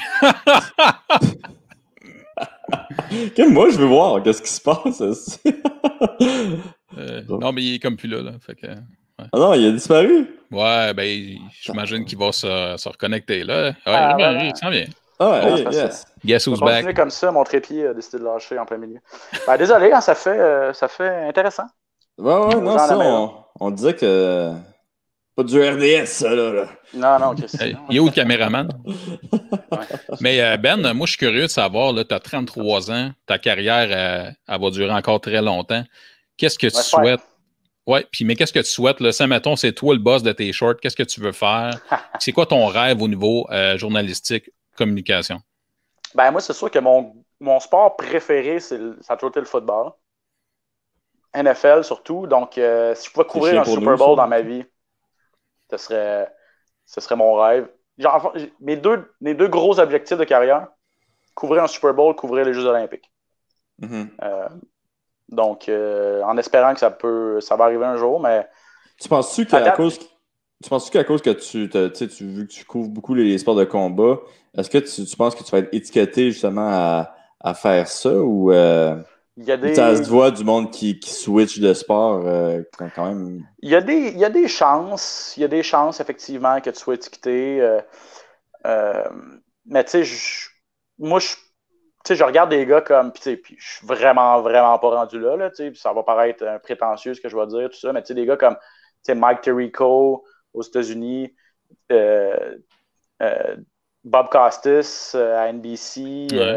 des gars de même qui ont couvert tous les sports. Eux autres, c'est vraiment des animateurs puis des généralistes par excellence. Puis, c'est une référence, ils deviennent des références pour tous les sports. Tu sais, puis juste à RDS, Pierre Houd, tu sais, qui couvre le hockey, mais il fait aussi la Formule 1. Puis tu lui demanderais de décrire du tennis, tu lui demanderais de décrire n'importe quoi, il serait capable bien. Tu sais, je veux dire, parce qu'à un moment donné, ça devient que tu te prépares, ça devient que tu es un communicateur, ça devient que tu aimes le sport, tu sais à qui tu t'adresses. Fait que il y a rien qui. Tu sais, puis je veux pas, la course automobile puis le hockey, c'est assez éloigné là, comme sport, là, mais il connaît les deux, puis il connaît bien d'autres affaires aussi, là, fait que il serait capable. Fait que, moi, je me dis, un n'empêche pas l'autre. Joe Tessitore, un animateur à ESPN, lui, il a commencé sa boxe.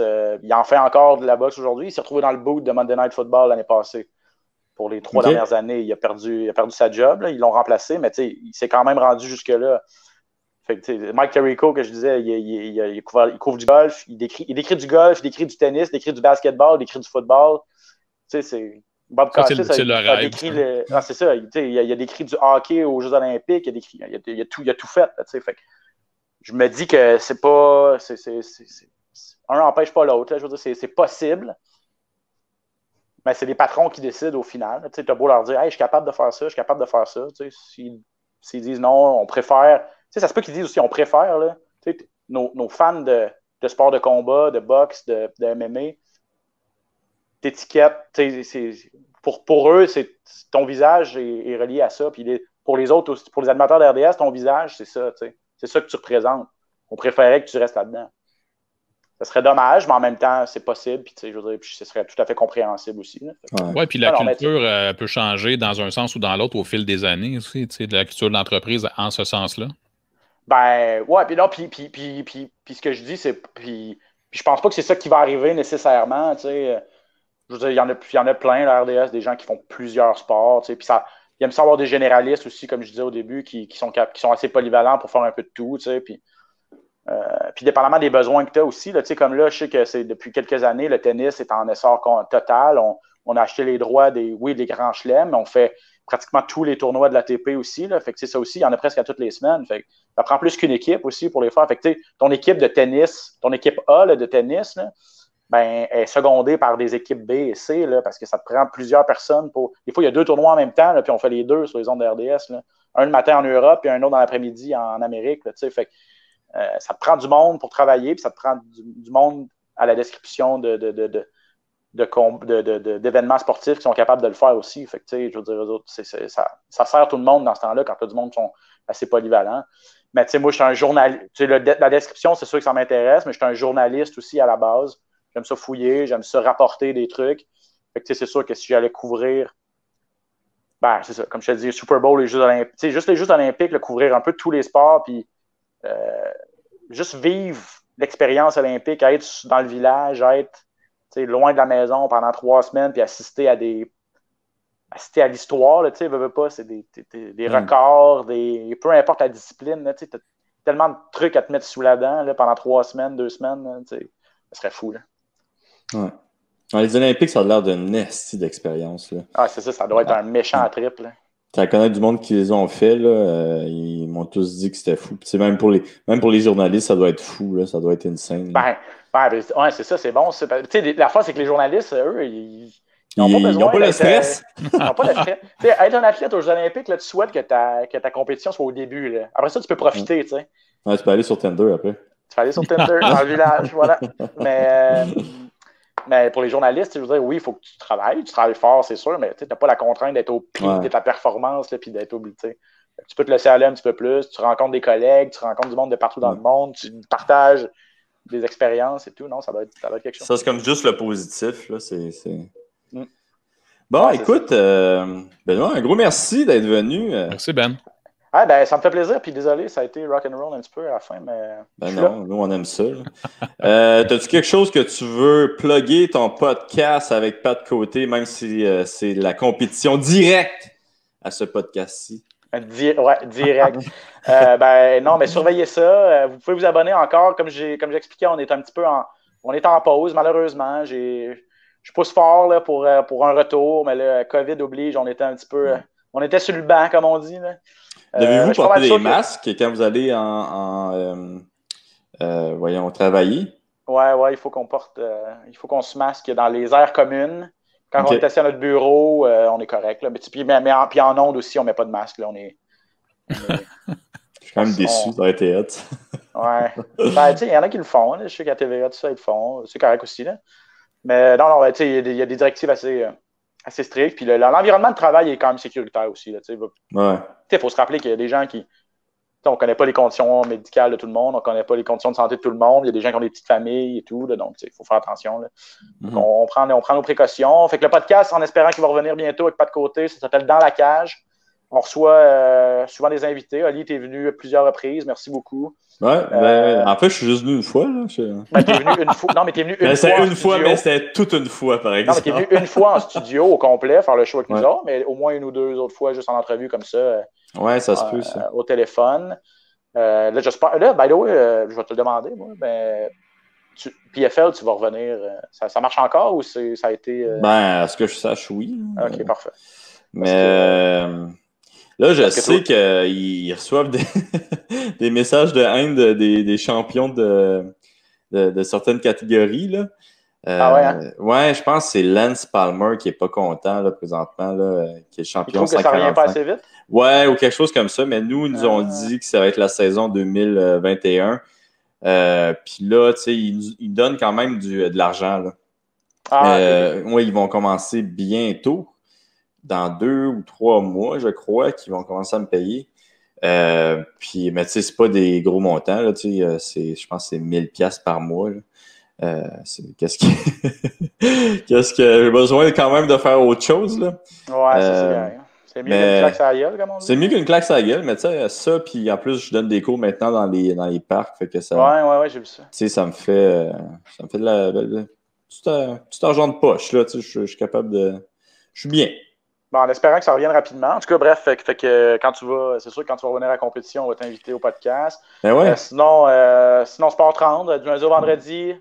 RDS Info. Là, je pars en vacances, là, mais mes collègues sont là pour garder le fort, sinon on revient. Puis en espérant que le projet, on n'a pas beaucoup parlé, mais le petit projet S3 là, qu'on a commencé sur Instagram durant la pandémie, les petites capsules un peu humoristiques, là, actualité sportive à saveur un peu humoristique, on se laissait aller pas mal. Ça, là, tu sais, on parlait, je pense que c'était avant d'entrer en on disait, peux-tu sacrer à RDS, peux-tu te laisser aller un peu? Là-dessus, on se laissait pas mal plus aller, on faisait des jokes un peu plus salés. Un peu plus controversé aussi. Ah ouais. Fait que ça, c'était vraiment, vraiment cool. On a eu du fun au bout. Fait que je sais pas comme. Moi, je trouvais ça, moi, je vais te le dire, là, je trouvais ça meilleur que les émissions sur RDS. Tu sais. Ces petites capsules-là, je trouvais ça le fun. Là, tu sais, j'étais comme enfin, est-ce qu'ils ont compris? Côté divertissement, là, ouais. Côté divertissement, je trouvais ça bon. Puis côté divertissement, puis ça durait 3 minutes, ça s'écoutait facile au bout. Tu avais l'essentiel d'informations avec une touche un peu funky. Puis c'est ça, on se prenait tellement pas au sérieux. Puis... Il y avait un petit peu de trolling, là, puis moi, quand il y a un petit peu de trolling, là, je suis comme j'aime ça. Mais ouais, non, c'était super bon. Alors, ça aussi, ça a été mis en pause, mais en espérant que ça va revenir aussi. Fait que j'ai été un des instigateurs de ce projet-là. Je sais pas si je vais être l'animateur encore, mais. On verra, mais en tout cas, apparemment qui pousse, là. Peut-être qu'à un moment donné, ils vont me dire t'as le choix de faire de la TV ou faire du web. OK. Fait que je vais peut-être prendre la TV quand même. Je sais pas. Je suis peut-être old school de même. Je vais voir. Là.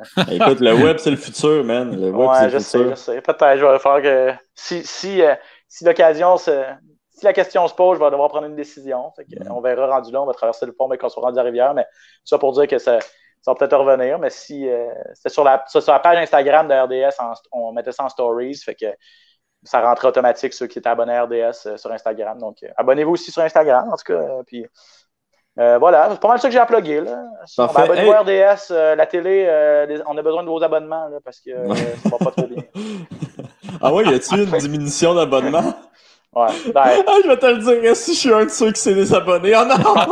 Je pense que ça va comme pas mal comme ça depuis 5 ans au moins, 10 ans même. Fait que faut pas se cacher. Ouais. Faut se renouveler. Là. Faut se réinventer, disons-le comme ça. Mais tu penses-tu que c'est justement une des raisons pourquoi ils aiment bien les jeunes comme toi qui ont des idées peut-être un petit peu plus... bah oui, c'est possible, c'est sûr. Là. Mais tu sais, c'est assez. Si, avec son petit sourire en coin, ouais, ça se peut. Ben, ça, non, tu sais, je veux dire, la nouvelle présidente de RDS s'appelle Karine Moses, que j'ai jamais rencontrée, que j'ai vue, là, mais que je connais pas personnellement. Moses? Ouais, Karine Moses, M-O-S-E-S. OK. Ouais, elle l'a dit là, à plusieurs reprises, faut qu'on se diversifie, il faut qu'on soit plus présent sur les plateformes, faut qu'on. Puis à date, ils font une bonne job, là, tu sais. Puis il faut penser aussi que Bell, c'est pas juste RDS, là, c'est Canal Vie, c'est tous les postes de radio et tout. Là, fait que, c'est podcasts, tout ce qui est nouveau produit, tout ça, il faut varger là-dedans. Il faut inventer des affaires. Nous autres, on a été mis à contribuer. La pandémie a eu ça de bon, là, nous autres. Là.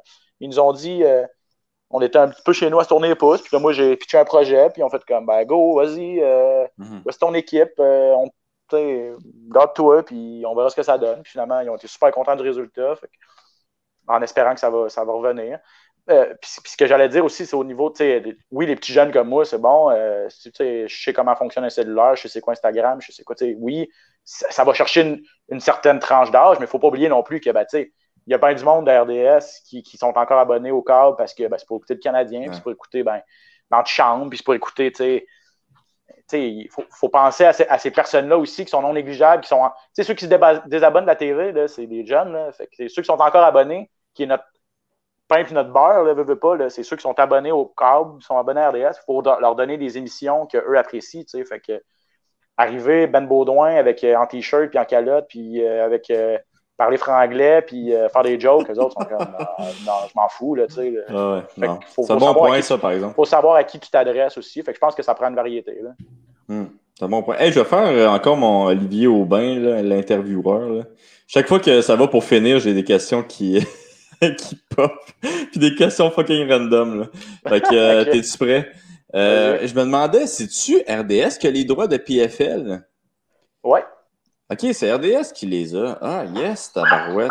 Tu n'auras pas le choix de venir faire des entrevues à RDS pour plugger ton premier combat. Ben ouais. J'espère qu'il va avoir lieu bientôt. On a je pense que ce qu'on faisait avec PFL, c'est qu'on les présentait, mais en différé. OK. Et puis, mais là, vous allez avoir le choix de. Ben, quand Olivier Aubin-Mercier va se battre, puis quand Roy McDonald va se battre aussi. Ça, c'est fini, le différé. C'est fini. Selon moi, ça fait longtemps que c'est fini. Là. Je veux dire, je trouve que c'est tellement anti-sport. Là, tu peux streamer tout ce que tu veux dans la vie. Là. Tu peux streamer Game of Thrones, tu peux streamer Netflix, tu peux streamer tout. Le sport, ça demeure la dernière frontière du direct, là, ou à peu près. Puis on réussit à faire des affaires en différé. Écoute, des décisions se prennent au-dessus de moi. Selon moi, c'est vraiment pas la chose à faire. En même temps, je comprends, il y a des conflits d'horaires. Je veux dire, un samedi soir, il y en a du stock. Là, il y en a des événements sportifs. C'est pas le samedi soir. Tous les jeudis. Bon, c'est ça, tu vois. Raison de plus pour que. Ben, je pense qu'ils sont pas capables.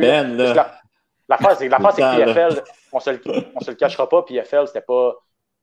Pour monsieur, madame, tout le monde qui est abonné à RDS, c'était pas une priorité, puis c'était pas des gens qui connaissaient. Là, mais là, ça devient intéressant. Là, ça devient avec une saveur locale, puis avec Rory, qui est une saveur locale, entre guillemets. C'est un Montréalais, mais aussi un gars qui a une notoriété, puis qui roule sa bosse depuis longtemps et tout. Je pense que ça devient, ça va devenir. Puis je pense que les boss sont pas niaiseux non plus. Là, ils savent que pour eux, avoir cette propriété-là, quand toi t'as signé, puis quand Rory a signé, ça a eu une plus-value, là, c'est sûr. Ouais. Puis je pense qu'il y a même un Canadien par catégorie, si je me souviens bien. Oui, puis je pense que ça vient là. Ouais. Fait que non, ça va être le fun. Là. OK, ben écoute, that's it. Merci les boys. Gros merci à toi. Merci mon gars d'être passé au Canadien Gangster Podcast. Super apprécié. Vous me direz si les gens ont écouté. Ouais. Ben, je pensais que tu voulais pas avoir les codes d'écoute. Non, je veux pas savoir. D'un coup, je suis le pire. Ouais, genre 3. Mais, ouais, non, tu diras salut à Pat, puis tu lui diras qu'il est bien chanceux, esti, que je sois plus dans l'UFC, parce que j'aurais volé sa job, esti, si j'étais proche, là. Pas trop tard, il va prendre sa retraite à un moment donné, là. Il est plus jeune. Tu penses que JP va taper plus longtemps que Pat? Non, je te confirme que non. Quoique si, ça dépend. Les Chartrans, là, sont quelque chose. C'est genre, senior, 89, là, puis il en fait encore le chapeau. Sérieusement, là, ce gars-là. Quel homme. Puis il est vraiment cool aussi, là. Jean-Paul Chartrand, le père. En tout cas, les deux Chartrand sont vraiment cool. Moi, je les adore. Fait que, mais je pense que le fils n'a pas l'intention de toffer aussi longtemps que son père. C'est mon petit doigt qui me le dit. Mais il y a bien le soleil. C'est facile à dire, je vais arrêter, mais tu sais, quand tu as fait ça toute ta vie puis c'est ta passion, des fois, tu fais je vais continuer encore un peu, On verra. Bon, OK. Merci d'avoir été là. Ciao les boys, à bientôt, merci.